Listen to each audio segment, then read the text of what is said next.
Hey everybody, welcome back to the Branch 458 podcast. I'm Casey Ritchie.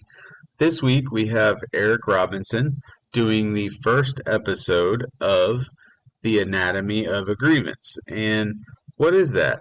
So Eric came to our branch president and asked if he could do a training geared more towards newer stewards and how to do the basic things, filling out an 8190, how to be effective as a representative in the investigative interview or the pre-disciplinary interview, whatever you call it in your area, things like that. So Eric did his first training on Thursday within our branch, and we recorded that Zoom, and we are going to put it out here for everybody to hear, so that we can go back to it or we can point new stewards to it.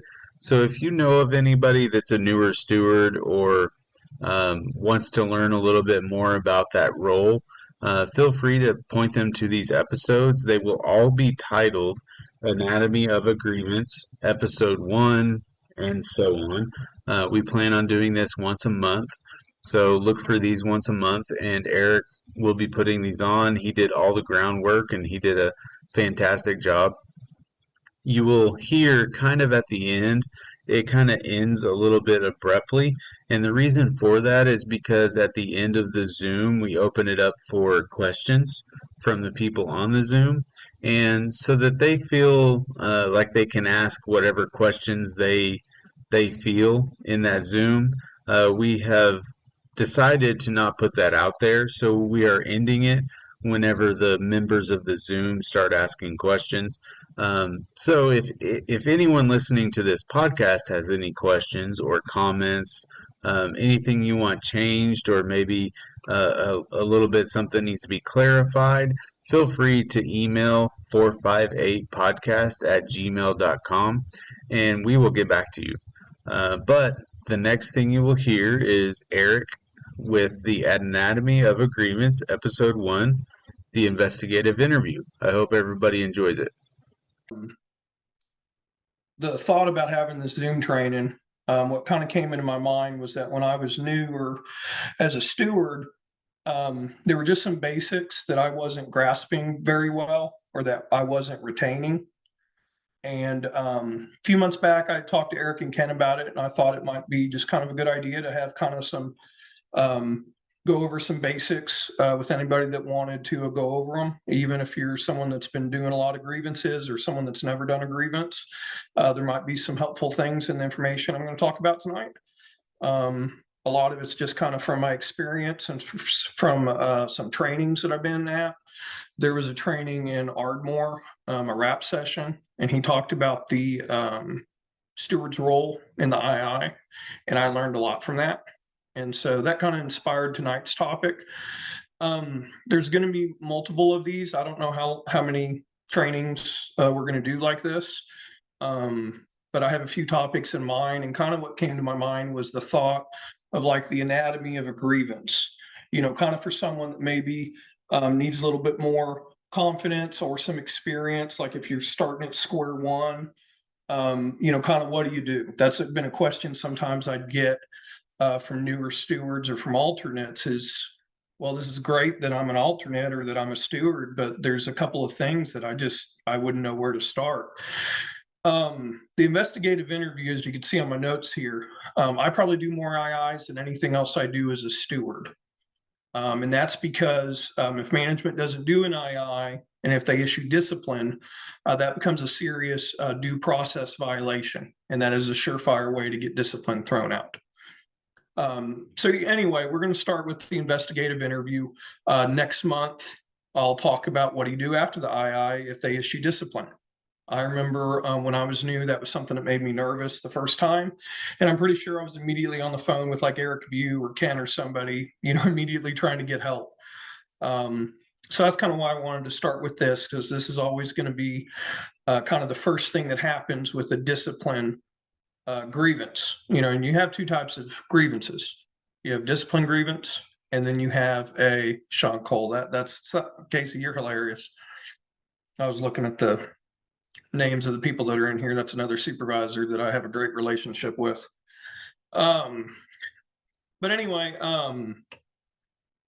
we'll start with the investigative interview. The second training will be kind of what to do afterwards, and I'll kind of walk you through some of the steps of where to find information. What are the first things you do to investigate, a discipline grievance?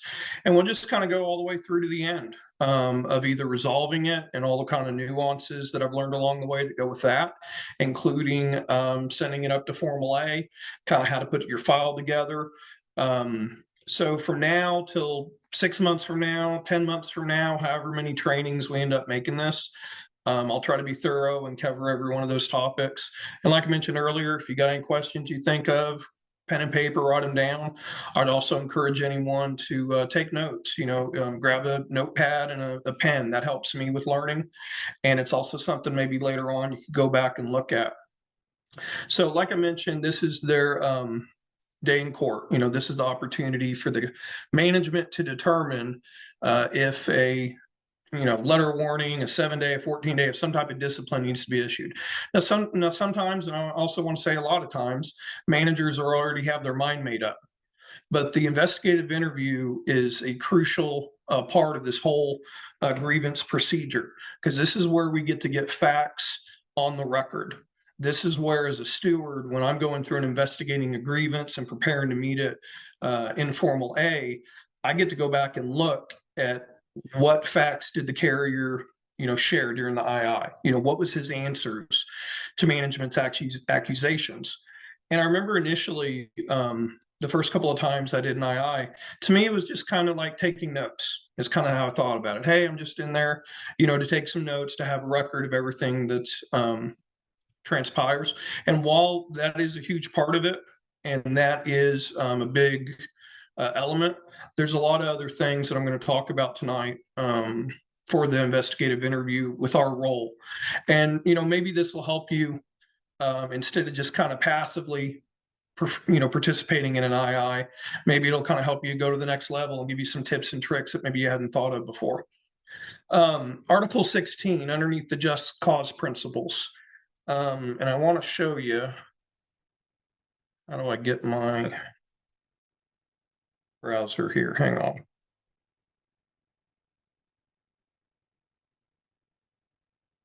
So under Article 16, it goes through the just cause principles. Before management can issue discipline, there's certain elements that they have to meet. Is there a rule? Is the rule reasonable rule? Is the rule consistently and equitably enforced? Well, one of these key parts, and I have it right here on the screen, was a thorough investigation completed. And I'm going to read this. Before administering the discipline, management must make an investigation to determine whether the employee committed the offense. Management must ensure that its investigation is thorough and objective. And this is the employee's day in court privilege. Employees have the right to know with reasonable detail what the charges are and to be given a reasonable opportunity to defend themselves before the discipline is initiated. And so kind of like what I had, oh goodness, you guys gotta forgive me. I'm not real good at this yet. Hang on, let me get back to my browser. Oh, there we go.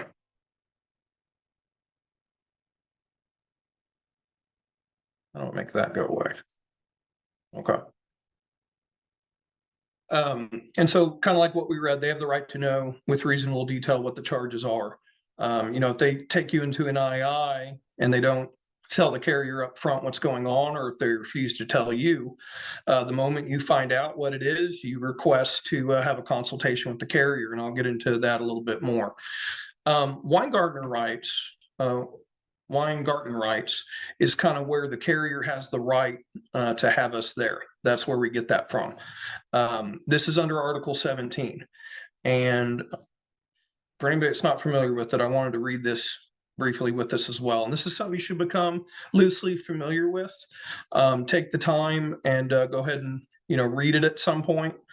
Right here, federal labor law and what is known as Weingarten Rule gives each employee the right to representation during any investigative interview when he or she reasonably believes it could lead to discipline.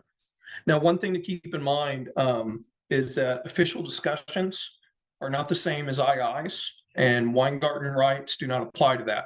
So if management pulls a carrier aside and they're like, hey, I need to talk to you about this package the other day, you may see, and I've had it before, the carrier may pipe up and be like, I want my steward, where's Eric at? And then the supervisor's trying to tell them, hey, you don't need your steward right now. If they're not asking questions that could lead to discipline, and the carrier doesn't have, that reasonable thought that this could lead to discipline, they don't have a right to have the steward there. And so that's actually directly addressed here in 17. And there's some other things, fitness for duty, physical examinations, they don't have the right to. I'm not going to read this whole thing to bore you all, but this would be beneficial to you to go ahead and at least read it once and kind of get some of that information in your mind. One thing that's real important in here, which I'm going to talk about here in a second, is in a Weingarten interview, so in an II, the employee has the right to a steward's assistance, not just what's going on here? Well, this is a mess. Here we go. Not just a silent presence. And it says here the employee would violate the employee's Weingarten rights if it refused to allow the representative to speak, or if they tried to restrict the steward to the role of a passive observer. So one thing to keep in mind is if you're in an II and you're attempting to participate, and if the manager or supervisor looks over at you and is like, Ryan, you need to pipe down. This is my II. I'm going to be the one asking the questions. That definitely has occurred before, and it will happen again to someone. If you get in that situation, this is clearly violating, these rights in Article 17. What I would recommend is make a note of that. Even look at the carrier and say, hey, I need you to remember this. I'm going to need you to write a statement after I'm done. And I've heard a lot of people say at that point, sit back and shut your mouth and let them say whatever management wants to say, because that is a massive violation of their rights. And I would be shocked if any type of discipline that came out of that would hold any weight. I wouldn't think it would at all, because that is such what's called a fatal flaw. So that's important to know. Now, before the II, there's something referred to as a pre-consultation meeting. You'll sometimes hear it referred to when you go to different trainings as a caucus. What this is that before entering the office for an II, the steward should ask the supervisor what the issue is and request time to speak privately with the carrier. And then at that time, you get to talk to the carrier what it's about. This morning, I had 2 different IIs I did, and the supervisor in Edmond, I'm like, hey, what's it about? He's like, safety. And then he started like walking away. Well, I stopped him and I was like, sir, can you elaborate? Can you give me a little bit more detail on that? And then he told me, a brief detail. And I was like, okay. I asked him another question. What day did it occur on? Like, I want to go into my pre-meeting with the carrier being able to have a conversation with the carrier. So if you're ever in that situation where they don't want to share that with you, or they're just being a little, abrupt, definitely have the confidence to stop them for a moment and be like, well, hey, I feel like to have a proper pre-consultation, we need to know what they're going to be charged with. Could you elaborate? What do you mean by safety? Could you be a little bit more specific? I've never had anybody tell me no. Doesn't mean they won't. So you definitely want to know kind of what it's about before you go talk to the carrier. And it also says there in Article 17, when you're reading the JCAM, you go just a little bit further up than what we were reading before. The verbiage here is an employee must be given reasonable time to consult with his or her steward, and such reasonable time may not be measured by a predetermined factor. And then it has a step 4 decision from 1985 on there. It's M00303. Now, I have had supervisors tell me, hey, we need to make this quick. I got to get them on the street. I choose not to be confrontational. I just nod my head and I go, hey, man, sure thing. We'll take the, as much time as we need, and we'll try to be efficient with our time. And then I go talk to the carrier. I've had some pre-consultation meetings last 15 minutes. I've had some that have been, 2 minutes. So it's really kind of, it varies, but don't let anyone pressure you into thinking that you have some type of set time limit. Obviously, if you're in there for, 55 minutes, an hour or something, someone's probably going to call that unreasonable. So just keep that in mind. It's something good to know. Now, there's some things that you want to use this caucus, this pre-consultation meeting for. And the first one that came to mind was about managing attitude. Now, this is both for the steward and the carrier. You all need to be professional and unemotional. If you go into the II right out the gate, being needlessly argumentative. That's not going to help at all. It's definitely going to make the manager dig their heels in. If they hadn't already predetermined what they were going to do after this II, you just immediately starting with a sour attitude and being argumentative right out the gate will probably cement that in their mind. So I always attempt to be professional. I'm always friendly with them, even if it's a certain couple supervisors that I don't particularly enjoy being around. I always make sure I'm professional and unemotional, and I let the carrier know that. You're going to kind of have to feel this out. I had a II at a station a few months ago, and the carrier was kind of emotionally worked up. He was very angry about it. And we got to keep in mind, you and me and Casey and Eric and Bruce and Ken, we may be more used to these types of confrontational situations. You really have to keep in mind that if this is a carrier that either hasn't had an II in forever, or some of them may never have had an II. I had a carrier very recently, he's been here 25 years in Edmond, never had an investigative interview. I had to really explain to him what this was, what was going on. So be patient and keep that in mind in case it's someone that hasn't done it before, because they very well may take it personal. Thinking back to that example in Edmond, the gentleman was, I could already tell he was a little offended by the thing that somebody would even dare, to question him about stuff. Because in his mind, and he, rightfully is a good worker. He works hard. And so it's helpful to let them know that if you notice that their temperature's up, that they're already agitated, to just remind them, hey man, one thing we want to do is definitely keep our cool in here. They're going to be asking you questions that you're probably not going to like, but we have to maintain this type of professionalism and a calm demeanor. Otherwise, it's really going to get worse. And another thing is we're going to want to practice how they might answer questions. And, in the ELM 6653, like I have saved there, it says employees must cooperate in any postal investigation. So I'll sometimes, depending on the carrier, let them know, you need to answer truthfully.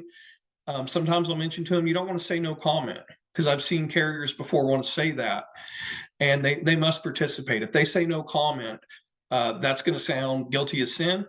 And I've heard before that in the grievance setting, as it goes up the food chain, that does not look well. Like if for some reason, if your grievance ended up in an arbitration and an arbitrator sitting there and going through the notes of everything, looking at the II, and they're asking questions and the carrier's like, no comment. I don't know. Not sure. I had an II one time over attendance, and the only thing the guy wanted to say was sick. Well, why did you miss this day, this day? Sick. So we want to make sure that we're using the pre-consultation to kind of prep them a little bit, so that they don't go in there and shoot themselves in the foot by just giving these answers like that. Now, another thing that we're going to want to use this caucus, this pre-meeting, is sometimes to discuss the why of a grievance behavior. And sometimes their behavior, the actions that they took, could end up being a mitigating circumstance that could be the difference between, someone getting fired and someone just getting, a 14-day, or someone getting a letter of warning for 2 years, or the supervisor agreeing to throwing it out. And there could be several different types of mitigating factors. For an example, let's say a carrier was driving with his door open. Okay. Now we know not to do that. Everybody's, understands it's kind of a big no-no. It's kind of a big topic right now with safety at my station and a lot of stations. But when you talk to the carrier about this, asking him the why, you may find out that he was starting to overheat and he was trying to, get to the next block so he could pull over and, get out of the vehicle. That, he felt like he was, had a pounding headache, that he was starting to potentially black out or something. I mean, you never know, what could happen. So it always asks it always benefits you to kind of find out from the carrier, okay, you're saying this is what they're said the topic's about. You're saying, yeah, they caught me with my door open. Go ahead and ask them why. Say, was there a particular reason? Was there some circumstance that led to this happening? Because you never know what information may come out. And that, like I said, could be a big difference. And, sometimes they'll reveal life problems. I've had a carrier before let me know they were going through a really bad breakup. and with tears in his eyes was just looking at me like, man, I'm a mess right now. We brought that up during the investigative interview. And then when I had to meet on the grievance, that was one of the things I pointed out. I'm like, this guy has a great record. Like, he hasn't had discipline, for a long time, has no active discipline. And he told you he's going through some stuff. And he told you that he recently started seeing a counselor. Let's, can we kind of, let's keep this in mind. So a lot of these type of things can be very helpful in getting, these facts down in the written record, so that, and sometimes the carrier will just want to hurry through there. They don't like being in the II. They want to get out to their route and just get on with their day so they can forget about this. But you really got to take a moment during that pre-consultation and educate the carrier on the importance of them participating, and that this is their day in court to get these facts out so that I can use them later on if I have to file a grievance to be able to provide a proper defense. Another thing I always do during that pre-meeting is I warn them to look out for accusatory questions. And I'll give the carrier an example. I'll tell them, I'll say, hey, they may ask you, why are you failing to be regular in attendance? Well, if you think about that question, it's automatically assuming they're, not being regular in attendance. Well, the purpose of the investigative interview is to find out, this thing, can they be charged with not being regular in attendance? So that type of question, you want to give the carrier heads up and let them know, hey, they may ask you these things. Be careful how you answer them. Keep your eyes open for this type of thing. Another example I love using with the carriers is, how often do you beat your wife? Now, if somebody asks me that question, you got to be real careful how you answer that, because it's implied in there that you're already guilty. The correct answer for that would be, I've never beat my wife. And so, a lot of times, with accusatory questions, you don't want the carrier to give a yes or no answer. You want them to be aware of what an accusatory question is. You want them to definitely have a heads up going in to be on the lookout for it. And you'll be on the lookout for it as well. During the II, and sometimes I'll object to them. It just depends on the question and the circumstance. And I'll get into that a little bit more here in a minute. One of the last things I always tell the carriers is to keep the answer brief and to the point for the specific question that they were asked. And I jotted down on here an example. If a member of management looks at you and says, do you have the time? My first instinct is to go, yeah, it's 10:30. Well, the problem with that is he didn't ask me what time it was. He asked me, do you have the time? And so not only did I, kind of not just stick to that one question, I gave him more information that wasn't asked. So we need to let the carrier know. And I've used that example before, and they'll kind of chuckle with me. And I'm like, hey, man, this is what I'm talking about. Keep it to the point, just to that question. I tell them always to be honest, because if they get caught being dishonest, let's say they threw mail away. Let's say they broke a customer's car window, and maybe management has a video of it on a Ring doorbell, and they go into the II and they're like, nope, wasn't me, never did it. Management's not going to tell you up front a lot of times that they have that evidence. So that's part of why it's really important for them to be honest. And so that's one of the things I always go over with them. Now, to kind of move on, after you're done with your pre-consultation and during the II itself. Earlier, when I was reading out of the J camp, it talked about us not being a silent observer. And when I was really new at being a steward, this is something I was kind of failing in my first couple of IIs. I was just thinking, hey, I'm here to take notes. There we go. Now, while we can't speak on behalf of the carrier, you cannot answer a question for the carrier. You can counsel the carrier, if an accusatory question comes out. Before, I've kind of held up my hand and go, hang on one second. I'll look at him and I'm like, hey, Joe, I kind of view that as an accusatory question. So I'd like you to take a moment and think about your answer before you give that. We can encourage them, if they start to, I was sick. They ask the question, why were you absent on the day? Sick. I have before looked down and said, hey, when we were talking before, you gave me a little bit more detail about that. This would be a good time, I think, for you maybe to bring that out. Would you like to tell the manager so we can write down what you told me in our caucus? And then they might, and that's kind of goes along with coaxing relevant information out of the carrier so that we can get it on the written record. An example of this, like with attendance discipline, which is, one of the ones that we do a lot. Not just saying they were sick, but they might be like, I called my doctor that morning. He wasn't able to see me. He said he didn't have an appointment for 4 days. He advised me to go get ibuprofen, to take a hot shower, and to get plenty of rest. So I asked my teenage son to drive to Walgreens. We got some ibuprofen. I slept a good deal of the day. I took some more stuff later on in the evening. That is such a better answer, and that'll give you and me as stewards a lot more to work with versus just saying sick. Like, if you guys kind of see the difference there. And so that's what I mean by coaxing relevant information out of the carrier. Now, another thing we want to do in our role of not being just a silent observer, but participating actively in the investigative interview is to clarify confusing questions for management. Sometimes I'll ask a question. If you can tell right off the bat that the carrier's a little confused, sometimes I'll be confused, because whoever it is that wrote those questions may not have put a lot of thought into it. And so definitely just kind of pause and be like, I don't think he's understanding. Let's reward that. Let's talk about that again.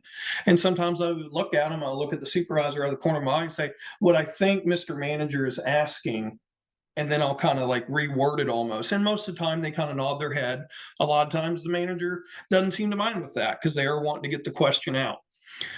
I've taken a break before in the middle of an II when I noticed a carrier started getting heated. This was the carrier that had told me, with tears in his eyes, that he had, recently gone through a breakup.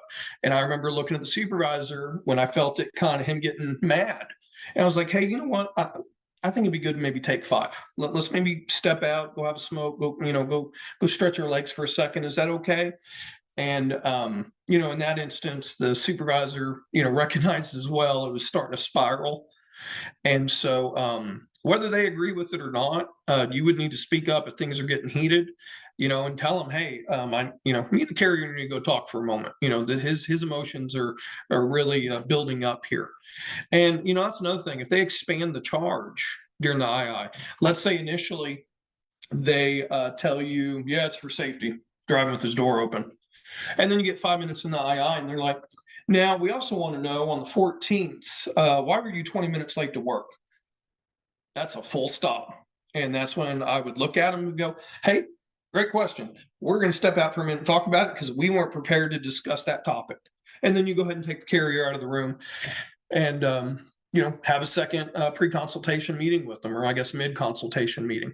So, and you also want to make sure that the carrier's allowed to fully respond to any accusations and the questions. You don't want them to be browbeaten or mistreated by the manager.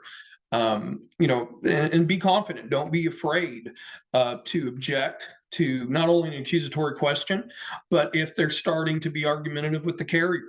And I put my hand up before and I was like, sir, I'm not going to allow you to speak to him like that. I'd like us both kind of lower the temperature for a moment, and then maybe we could re-ask the question. The whole time I'm trying to stay professional and I'm trying to stay the calm person. And so, that's also kind of another role. Sometimes you're kind of the mediator when you're in the II, if the supervisor and the carrier are about to, go to blows. And so, and with accusatory questions, there's kind of 2 ways to handle it. One is to object to it. I've looked at a supervisor before and just point blank, I'm like, sir, that is an accusatory question. I'd like you to reword that. And I've had them come right back and go, that's not accusatory. Not at all. And so then I took a moment and explained to him, without being too rude, I explained to him the definition of accusatory, kind of explained how that statement's accusatory. And with one II in mind, the supervisor stepped back, he rewrote the question. And then about 4 or 5 minutes later, he threw another one at him. And it was very blatantly accusatory. You could just totally tell that this guy had his mind made up. And so I stopped him again. I'm like, Mr. Manager, we're not, no, man, that is blatantly accusatory. Once I did that the second time, he reworded it. And then the next, I think it was 4 or 5 questions, he started to read it. He paused. He kind of looked up at me. And then I saw him just cross question out. And he was like, okay, 14, 15, 16, 17, we're not going to ask those. So you objecting to an accusatory question can be very beneficial in helping the II. Sometimes, depending on the carrier, if you're pretty confident that they're going to be able to see through the accusatory question, sometimes I'll completely just let it go. And I'll let management ask that, because if they issue discipline and we've got 7 accusatory questions in a row, why are you failing to be regular in attendance? Why are you refusing to adhere to your schedule? Why are you refusing to obey my instructions to come to work when you're scheduled? When it's time to meet on the grievance, I'm going to look at that supervisor and say, hey, man, you didn't do a thorough and complete investigation. You weren't objective. You went in there, it was predetermined, and I had proof of it. And then you show them, the different ones. And that supervisor may not agree with you. But I know, like for myself, if I kick it up to Eric or to Bruce at Formal A or Casey, they're really going to be able to hang their hat on that. That's going to be very helpful in defending the carrier and making sure that, just cause is met if any type of discipline's issued. And so just remember that your management's equal when you're on 613 time, when you clock over to that. Don't abuse it. Don't be, a real jerk and all these things, but don't be timid. And be confident when objecting to these things, because you are their equal at that time. At that moment, you're no longer a carrier. You are a representative of the National Association of Letter Carriers, and you're conducting official union business in that capacity. Now, one other thought about, one other thought is sometimes I'll add questions or ask questions during the II. And you always want to be very careful with this. You can ask questions to bring out facts, but this should only be done to clarify management's question or to establish mitigating circumstances, as far as, why, this activity transpired. So you really kind of want to be careful with this. Facts are more important than opinions during an II. And so, I'll listen to a supervisor ask a question, and the way they word it, it's just making me grind my teeth because it's accusatory, but I'm letting that one go. And then depending on the question, I've been like, excuse me, I'm not allowed to answer for you. And I'll look at the supervisor too, said, but I am allowed to participate. And I'd like to add a question here. So we're going to call this 14A. And I'll write my question out. I'll read it for the supervisor so they can write it out.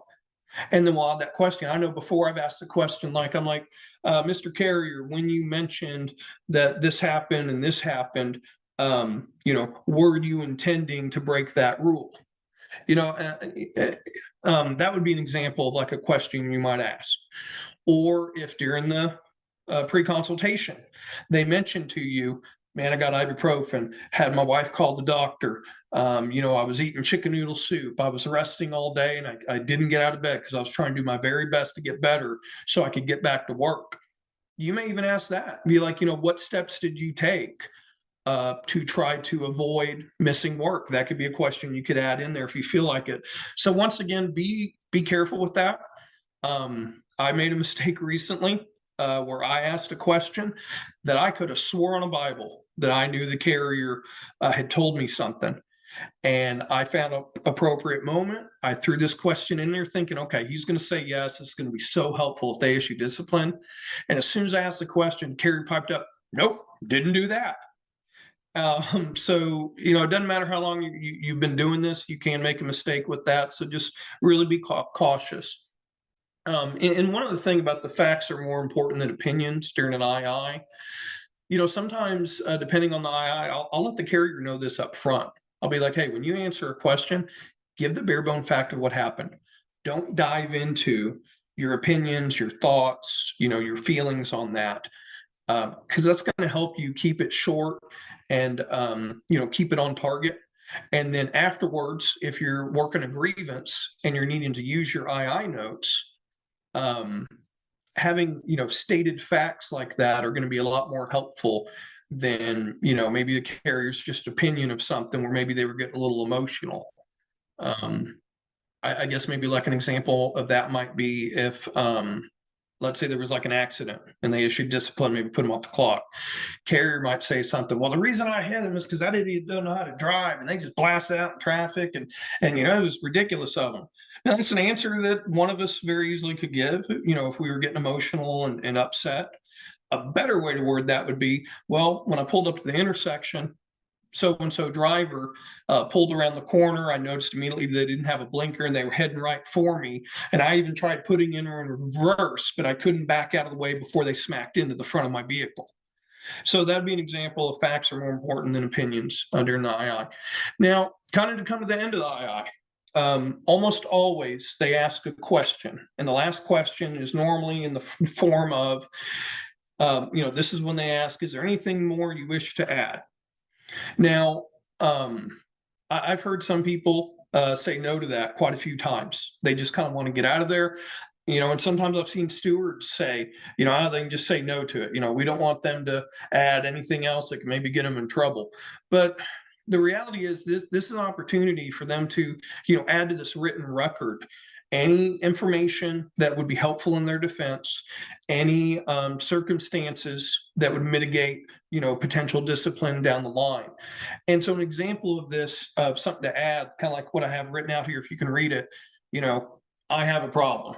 I'm got an issue with drinking and it's affecting my mood, my sleep, and this is contributing to, these instances where I've reported later to work. If that didn't come out during the questions, but that's something the carrier mentioned to you in the pre-consultation, that's going to be an important, life problem that should be taken into consideration. Hey, I was taking painkillers due to my medical condition, my workman's comp condition. That could maybe be an example. Me accidentally leaving the scanner in my truck was unintentional. I did not intend to do that. It fell out of my bag. That would be an important fact that you would want the carrier to add at the end if it didn't come out in the questions. I'm going through a divorce. I've got a life crisis happening right now, and this is affecting my temperament, my attitude. That's why I had the outburst and gave you the cussing the other day. Another thing to add, and I love when carriers put this in there, is something along the lines of, I always give my best effort at work, and me delivering that package to the wrong address was unintentional. It is definitely not what I intended. And under Article 16, under examples of behavior, sorry if you can hear that, my dogs are flipping out.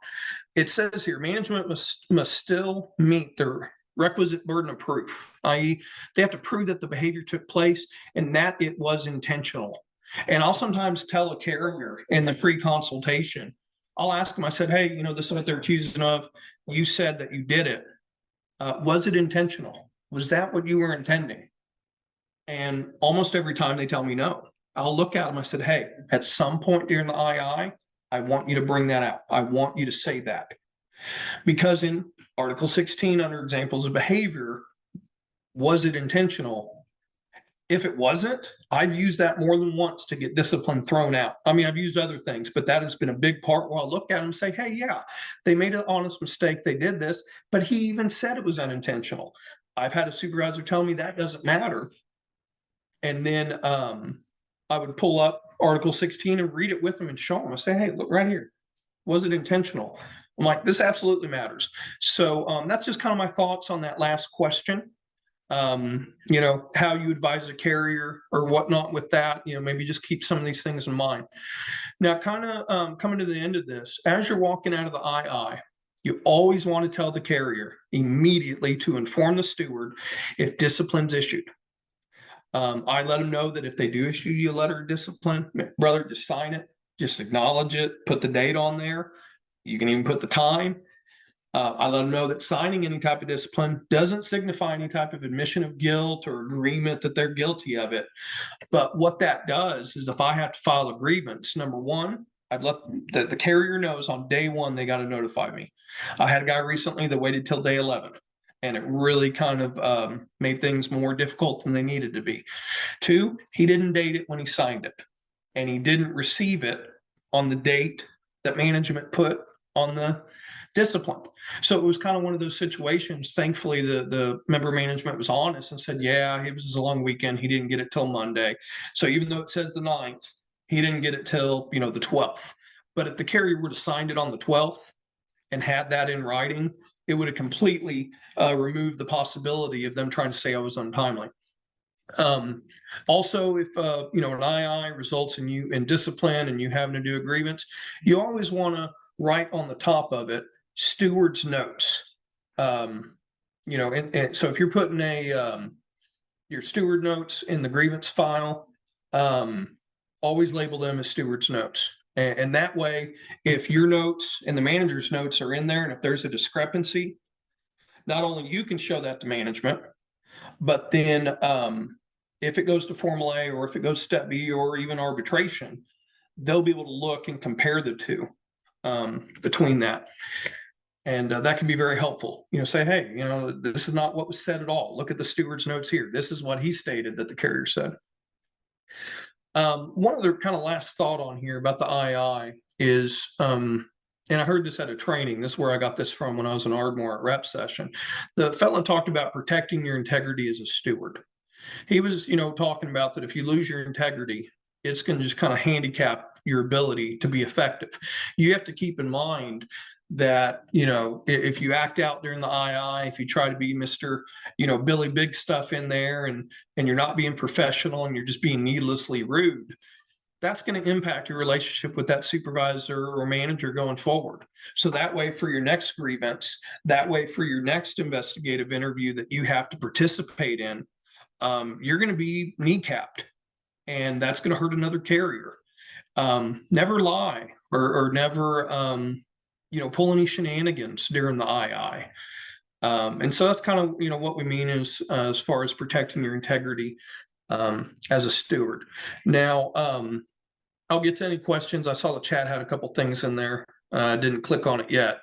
But one thing that stewards, alternates, anyone always needs to have, you need to make sure that you are registered on the members only portal. And the reason for this is it has grievance starters. There's different documents in there. You can do searches for M documents.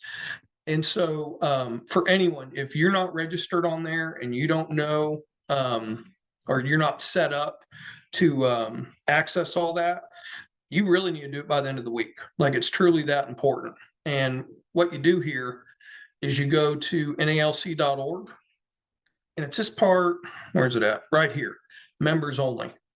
And when you click that, it's going to take you to this screen where you put in your name, your last name, your zip code, last four, your social, all this stuff, and you hit log in.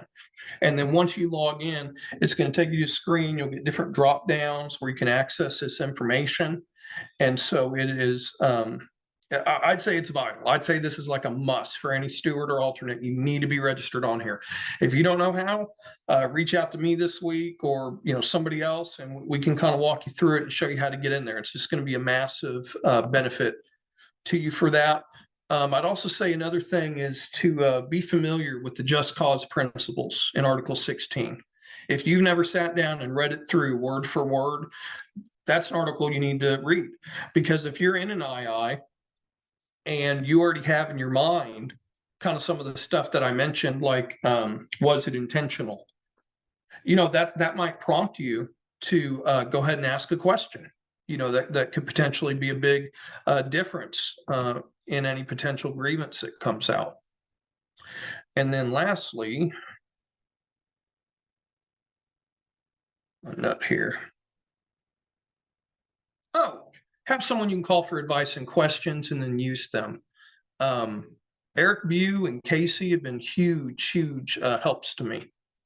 And when I was early on, I would contact Eric almost like every time leading up to a grievance, my first several ones, kind of asking them questions, checking things out with them, trying to get ideas. And a lot of times he'd point me in the right direction.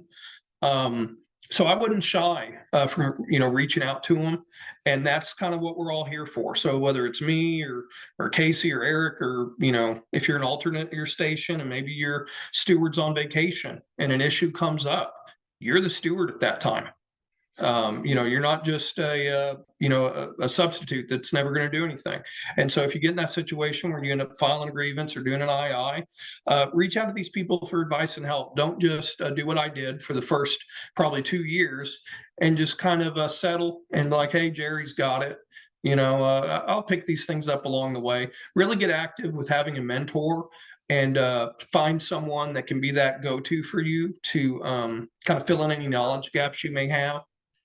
So that's kind of the end of what I had prepared there.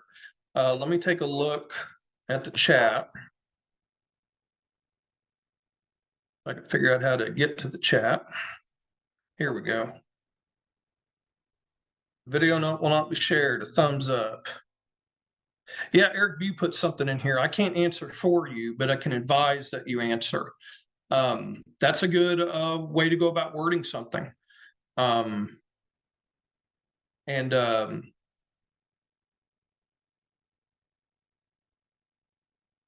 to think of an example when I might have used that. Eric, are you on here on the mic to where you could elaborate on that? Because I kind of like that. It actually occurred up at your favorite station. Wait, can you guys hear me? Yes. Okay. It occurred at the one that comes to mind was Edmund Centennial. I was doing an II with the station manager up there, and he asked a question that was accusatory. And I pointed out that I felt it was accusatory and offered for him to reword it. And he refused. He wanted the question asked exactly how it was written. So I looked at the carrier and I said, I can't answer for you, but I advise that you answer that you feel the question is accusatory. And that's excellent. I believe I basically told him to answer, kind of like your example of, have you stopped beating your wife? And the answer would be, the correct answer is, I never beat my wife. So I advised him that he also felt it was accusatory and gave an answer that avoided the accusation altogether. Okay, well, thank you. I appreciate your input on that. Eric put another thing here in the chat that everybody can see, keyword efforts. What efforts did you make to avoid this and future absences? Sometimes that'll be a question that management will add. And if the carrier doesn't answer it like they did in your pre-consultation, where for a fact that they did more than what they just said, yeah, I was sick, took some Tylenol. You raise your hand and be like, would you mind elaborating on that, sharing some of what you told me before?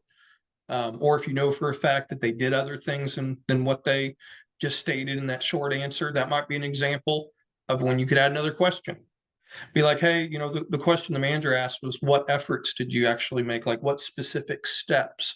Were there any specific steps you took to avoid this and, absences?